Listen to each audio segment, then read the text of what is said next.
За Эрдэнэтер болон тавтай мөрөл өнөөдөр би статистика гэдэг сайтаар явж байгаад мэдээлэл шүүрж байгаад сонирхолтой мэдээлэл болж харлаа. Тэр нь юу гэхээр онлайн болзооны аппликейшнууд дэлхийд дахинд одоо нэлийн эрчимтэй өсөж байгаа юм байна. Энэ талаар одоо юм тоо баримтыг мэдлээ. Тэгээд одоо би чинь энэ дээр нэг AI болон хувийн дуршлага одоо сошиал медиа шинжилгээ энэ төрөг оруулна гэж угаасаа энэ суугийнхаа бао дээр бичсэн байгаа. Тэрнийг дагуу ингээд сошиал медиа дээр юу болж байна, дижитал маркетинг юу болж байна талаараас мэдээлэл цуглуулж байгаа. Тэгээд тэрнийг дагуу бас нэг сонирхолтой харсан мэдээлэл үргэе гэж бодож байна л та. Тэгэхээр хүмүүс бол одоо дээр үед бол боддоор нэг нүрийг харж болцдог байсан. Одоо үед бол бүгд аппликейшнаар бас сошиал хин нэгнийх нь аккаунт, Instagram дээр танилцдаг нь бол маш их үрдэмжтэй болж хүмүүс маш их хэрэглэж байгаа. Зөв бүх насныхан хэрэглэж байгаа. Ерөөсөө тэр одоо хүний нас зүс ямар ч хамаагүй болсон. Тэгээ энэтэй бас сөрөг зүйлч вэ, сар зүйлч юмуд яваад байгаа. Тэгэхээр дэлхий дээр одоо Tinder бол маргаангүй номер 1-т хэрэглэж байгаа юм байна. Энийг бол бүгд мэдж байгаа. Tinder бол хүн болгон одоо танилцах аппликейшн гэдгийг мэдж байгаа. Гэхдээ бас зарим буруу зорилгоор ашигласан тохиолдол ч гэсэн зөндөө гардаг. Тэгэхээр Tinder болзооны ап бол одоо энэ дэлхий дахинд бол байр суурь бол хамгийн гайхалтай харуулж байгаа гэсэн үг. За 2024-ний 6 сард одоо 1 сарын таталт нь 6.1 сая байсан гэж одоо тийм статистик тоо мэдээлэл бүртгэгдсэн байдیں۔ Сарын дотор шүү дээ. Энд ч юу гэсэн үг вэ? Тэгэхээр амар татагдсан гэсэн үг. Ганцхан даунлоод тоогоор ч биш одоо Tinder дээр чинь бас тодорхой хэмжээний мөнгө авдаг шүү дээ. Нөгөө нэг ингээ swipe хийхтэн те. Тэр нь болохоор 2024 онд гэхэд Tinder дэлхийд даяар 1 тэрбум $1 дотоод орлого олж хамгийн их ашиг орлого олдог болзооны ап гэдэг өөрөө одоо маргаангүйгээр баталсан байна. За үүний дараа Bumblebee гэж аппликейшн орж байгаа. Bumblebee-гийн зарчим бол Tinder-с ялгаатай та бүхэн Tinder-г бол ингээд хоёр тишээ swap хийгээ сонгодог мэдж байгаа. Bumblebee яадаг гэхээр зөвхөн эмэгтэй нь эхний алхмыг хийж одоо конфирм зөвшөөрсөн байдлаар ялгардаг гэж байгаа. 2023 оны 3 дугаар улиралд бол одоо төлбөртэй хэрэглэгчдийн тоон ойролцоогоор 3.8 сая байсан гэж байгаа. Манай улсын хүн амаас их хүн Bumblebee одоо төлбөр төлж байна гэсэн үг. За 2024 оны 3 дугаар улиралд бол энэ 4.2 сая төгрөг төлсөн юм байна л да. 2024 оны эцэхэд нэг хэрэглэгчдийн аппликейшнээр зарцуулж байгаа дундаж орлого нь одоо төлбөр гэсэн үг шүү дээ. $25.58 төрсөн гэж байгаа. $25.58 гэсэн үг. Тэгэхээр ч юу гэсэн үг вэ? За тэгээд 2024 оны өнгөрсөн жил гэсэн үг шүү дээ. 1 сард Bumblebee аппликейшн одоо Android Apple хоёрын энэ одоо аппликейшны store-оос нийтдээ 3.55 сая таталт хийгдсэн гэж байгаа. Энэ тухайн үед дээд амжилт болсон юм байна өө аппликейшны хувьд. Энэ аппликейшнийг хаанаас их татаад нэхэр Хойд Америк болон Латин Америкийн зах зээл дээр хамгийн их татсан байгаа.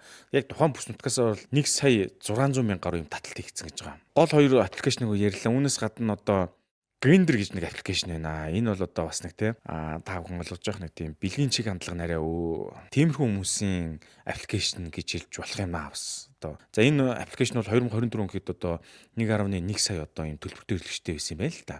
Хамгийн их нь бол Америкийн нэгдсэн улсад бол 341 сая $1 орлоготойгоор тэргүүлсэн байна. Америкт хамгийн их татдаг аппликейшн юм байна л да. Онлайн болзооны давуу тал нь сул тал гэж байгаа тийм.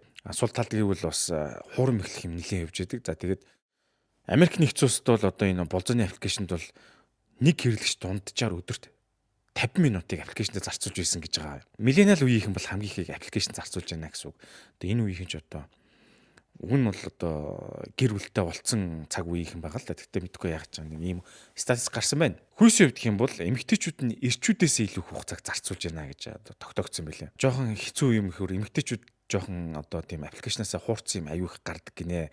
Ялангуяа Америкт бол одоо 5 эмэгтэй тутмын нэг нь нилээд одоо юм эвгүй хэцүү туршлага туулсан гэж одоо тэр судалгаан дээр одоо датан дээр нь харагдчихлаа. Яаж нэхэр одоо хууртна л гэсэн үг юм а да. Статистика гэдэг сайтын мэдээллийг ухаж хахад одоо юу гэдэг 2023 оны үед л шүү дээ. Энэ болзооны нийт аппликейшны зах зээл нь 8.7 тэрбум $1 төрсэн гэж бурхан минь ч юу гэж бас том биш үү. Одоо нэг Америкийн Pew Research гэдэг энэ судалгааны төв байт юм байна. Тэрэн дээр одоо юу гэж хэлсэн гэхэлэр насанд хүрсэн хүн болгоны гэхдээ энэ Америк нэгдсэн улс дотор шүү 30% дор хаяж нэг удаа онлайн энэ болзооны аппликейшнийг татаж суулгаж одоо хэрэглэж үтсэн байдгаа гэсэн судалгаа гарсан билээ. За 2025 он гэхэд одоо өнөөдрийн байдлаар бол дэлхийд даяар нийтдээ 400-500 сая хүн онлайн болзооны аппликейшнийг идэвхтэй хэрэглэж байгаа юм байна. Бас л өндөр тоо шүү. Америкт ийм байгааг хэллээ. Дэлхийд даяар юм байна. Тэгэхээр Монголд бас нэлийн л хүч авч байгаа л үгүй. Монголын талаар энэ судалгаа статистик бол мэдэхгүй юм байна. Одоо тийм байхгүй шүү дээ. За Tinder-г бол түүх нь бол 2012 онд ихсэн юм билээ. Тэгээд энэ хойшоосоо ингээд swipe хажууд шиг ингэж гүйлгдэг те. Одоо энэ нь одоо аппликейшнийг хийт болгоод тухайн үеийн шинэлэг байсан байгаа. 2023 онд гэхэд 75 сая идэвхтэй хэрэглэгчтэй байсан гэж байгаа. Bumblebee дөрөв ярьсантай Bumblebee болохоор эмэгтэй хүн төрүүлж мессеж бичдэг буюу эмэгтэйний хэлж одоо зөвшөөрдөгөөр ялгардаг гэсэн. Тэгээ энэ болохоор 2021 онд IPO хийгээд 8.2 тэрбум доллар үнэлгээнд хүрсэн гэж байгаа шүү. Йоо айхтар гэж. Өөр одоо зөндөө сайт байт юм бэ. Энэ судалгаанд нэрийг харж байгаа. Би бол огт амьдралаас харж байгааг нэрдлээ. За түрүү ярьжсэн Pew Research Center гэдэг эдний судалгаан дээр бас зарим материал нь харах юм бол нийт хэрэгслийн 45% гэсэн байгаа. Маш их алдаатай мэдээлэл гэдэг нь худлаа мэдээлэл хэлж байгаа юм л да. Залилан хүмүүсийг дарамтлах тийм одоо эрсдэл бол нэлээд байдаг. Эдгээрээс хүмүүс их имээдгээ гэж одоо тайлан дээр тусгасан байсан. Norton Cyber Security гэдэг энэ газраас бас тайлан гаргасан байл. Энэ тайлан дээр яасан гэхээр олон хэрэглэгчтэй хамгийн их имээдэг зүйл нь юу гэхээр өөрийнх нь зургийг одоо ашиглаад өөр хүний дүрээр ингэж хүний өмнөөс бичихгүй гэсэн айц хамгийн их байдаг гэж одоо бичсэн байсан.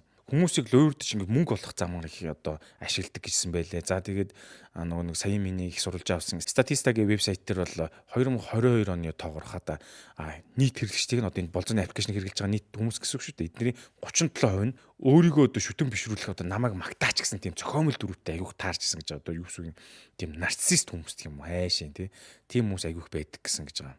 За тэгэхээр ирээдүйд энэ онлайн болзооны аппликейшн юу болох вэ гэхээр одоо ихэнх нь одоо AI дээр тулгуурлах гэдэг хэрэглэгчдийн зан төлөвтөнд тааруулаад одоо би нэг ийм сонирхдаг ийм зан төлөвтэй хүн гээд тэрийг одоо профайл дээр бүгэлч юм л тэгсэн. Тэрэнд нь таарад одоо матч их одоо яг тохирсон хүнийг нь гаргаж ирэх юм уу те.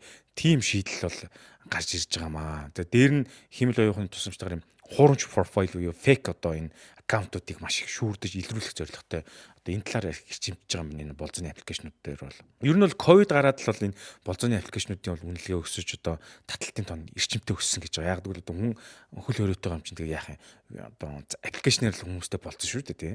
Болзооны аппликейшнууд дээр бол ингээд бодитоор одоо бие биеэрээ уулзахаас өмнө заавал одоо видео кол хийж нэг нэгээ одоо зүс царайг ч юм уу юу гэх юм те ямар хүн байгаа гэдгийг одоо конфирм буюу батлах юм юмнууд аюух явагдсан юм байна л да. Тэгжил ер нь тэрийг бас хүмүүс их зөвлөд юм билээ. За тэгэхээр ирээдүйд болзооны аппликейшн юу болох вэ гэхээр яг үнэтэй бод түнтэй болцсон л да. Гэтэ нөгөөний Her-гийн киногоо шүү дээ 2003 оны те Joaquin Phoenix үүсгэн тоглосон. Тэрэн шиг одоо ингээд AI-тэй чатлах нь бас ирээдүйд нэмэгдэнэ гэж хэлээ. Одоо юу гэдэг те хүнтэй биш өөртөө таалагдсан одоо тийм ботуудтай чадлаа л гэсэн үг байна. За тэгэхээр эцэст нь та хэрвээ ямар нэгэн байдлаар Tinder ч гэдэг юм болзооны аппликейшн хэрэглэжээвэл өөрийнхөө хувийн мэдээлэл айл болох битгий бүрэн ил гаргаарай гэж юм зөвлөмжүүд бас гарч ирсэн. Нууцлалынхаа тохирыг сайн хийгээрэй. Профайлын одоо хамгаалалт буюу яг баталгаац хэрэглэж идэг энэ цэнхэр тэмдэг verifying авсан тийм хэрэглэгчтэйгээ одоо чадлаарайш гэдэг юм уу тийм үзүүл гарсан. Тэгээ боддоор уулзахын өмнө заавал тухайн хүнийхээ бус сошиал авч байгаа жоохон судлах ч юм уу тиймэрхүү үзүүл хийж байгаараа за дээр нь ядаж 10 минут яг дүрсээ хараад видео кол хийж байгаа гэсэн ийм зөвлөмжүүд гарсан байна. Яа тэгэхээр эн чинь хүмүүсийг одоо хуурам эхлэх эрсдэл байгаа учраас ийм зүйлүүд гарсан байлээ. Тэгэд мөн хизээч бэлэн мөнгө болон бэлэг битгий явуулаарай, шилжүүлээрэ гэсэн санамжууд маш их байдгийн. Ямар нэгэн картын мэдээлэл, өөрийн хувийн одоо үнэлэгч байт юм уу те, эргэн нэмлэгч юм уу те, тэр мэдээллийг алдаж болохгүй ингээ явуулчт юм л да чи ингээ би жинхэнэ хүн шиг батлахаар зураг тийм юм байж болохгүй шүү гэд тэгжсэн. Тэгэхээр энэ бол ямар ч цаг үед онлайн болзооны аппликейшн байна. Одоо дараагийн генерашн гарч ирэл тэрийг ингээ хэрэглээл явна гэсэн үг шүү дээ. Statista ингээд судалгааны сайт дээрс авсан зарим мэдээлэл хүргэлээд гэхдээ энэ тооны хувьд бол заримдаа ижлэхэн тоо одоо тэдэн төгрөгийн орлого болсон гэсэн мэдээлэл баг зэрэг нэг ганц хоёр жоохон зөрж магадгүй. Яагаад тэгэхээр тухайн бүс нутаг ч юм уу зарим нэг татсан дата нь өөр оны учраас ганц хоёр зүрдэм билээ шүү. Америкт бол Tinder мэдээж хэрэг номер 1 давмгаалж байгаа. Харин Францад Badoo гэдэг аппликейшн давгаалд юм. Bad гэдэг үгний ард хоёр өө. Одоо энэ юу гэх юм Badoo гэж унших юм. Японд болохоор Paris гэдэг бас аппликейшн ноёлт юм байна. Одоо тухайн бүс нутагтаа л хамгийн их хэрэглэж байгаа хүмүүс гэсэн үг шүү дээ. За тэгээд ерөнхийдөө яг энэ аппликейшн хэрэглэдэг хүмүүсээс юу хүсдэг юм бэ гэж асуугаад ихний нэг юм л да. Нэг худлаа авч тэ яг үнэхээр чанартай юм хамтрагч одоо чатлах одоо матчтай тулгармаар байна гэж аягүй хэлт юм билээ л дээ. За сая бол ерөнхий хідэн аппликейшнийг дүрлээ. Энээс гадна бүр өчнөө янз бүрийн нэртэй өчнөө өөр онцлогтой бүс нутаг болгоно бүр маш олон аппликейшнууд байгаа. Бүр төрөл бүрээрээ бурхан байна. Тэр аппликейшнуудын нэрсийг би бол уншиж барахгүй байлаа. Бүр сонь нэртэй юу ч гэнэ үү. Дижитал маркетинг юу хэрэглэх юм, тэхийн тулд ямар одоо аппликейшн, ямар сошиал медиа алдрын чиг хандлага ирээдүйд юу болох талаар бас дэлгэрэнгүй мэдээлэл хүргэнэ.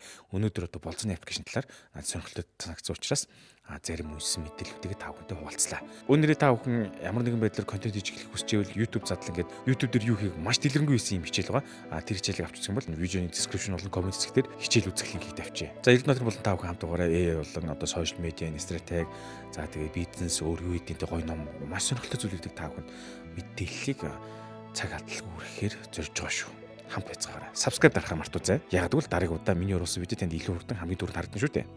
Баяртай.